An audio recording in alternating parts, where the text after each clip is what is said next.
DBL Productions presents to you Season 1 of Nature Calls.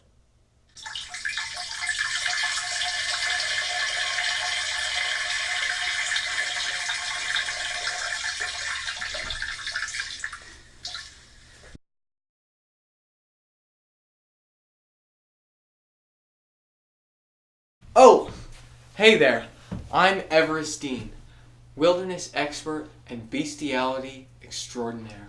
Today we're going to be discussing the temperate desert. The first thing we're going to be discussing on today's program is the predators and the preys of this beautiful temperate desert. The most common predators of the temperate desert are the red-tailed hawk and the red fox. Both of these two predators have evolved to become efficient at preying. The red-tailed hawk has evolved to have razor-sharp vision to see even the smallest predators on the open desert. Its talons also have evolved to get stronger and sharper so they can snatch up its lunch. The most common prey in the temperate desert is the desert horned lizard.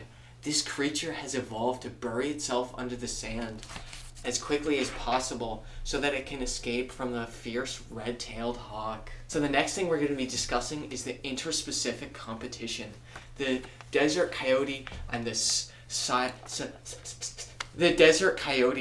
sidewinder rattlesnake are examples of interspecific competition. These two creatures fight for the common pocket mouse. They also fight for the scarce resource called water. Next up is the parasitism of the temperate desert. In the temperate desert, an example of parasitism is the fleas on a coyote. The fleas drink the blood of the coyote, and the coyote is malnourished and is put at risk of disease. Disease? You mean like AIDS or something?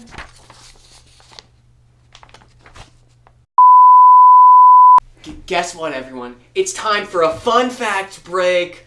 Oh, fun fact, dance party. It's time for the fun fact. So the fun fact on today's episode is that only 20% of the world's deserts are covered in sand. Isn't that crazy, guys? That means that 80% of the world's deserts aren't covered in sand. That's a common misconception I bet you didn't know. Next up is commensalism. Wrens will bury their nests in large cacti. The spine of the cacti will actually protect the wren's eggs from dangerous weather, and the cacti goes unharmed. The very common example of mutualism is when bees pollinate flowers. The bees get nectar and the flowers are pollinated. Cacti are a prime example of a keystone species. They provide water, shade, and shelter to many different species in the desert. Birds can make nests in these. The water is just inside the cactus's trunk, and they can cast large shadows which can take the sun off the backs of little creatures.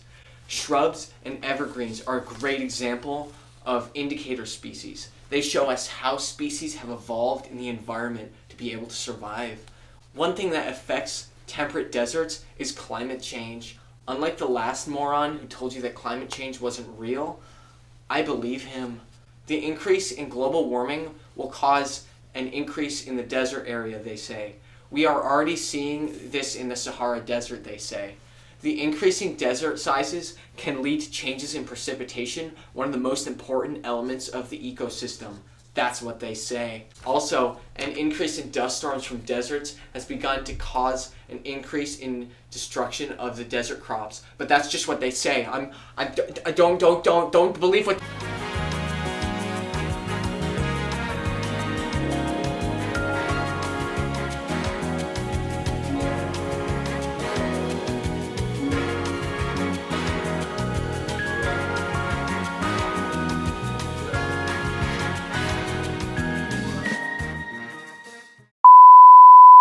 The very common example of mutual don't mess with me, John.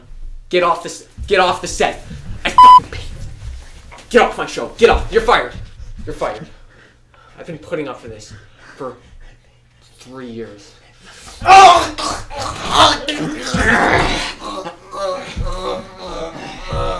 You suck at sound design.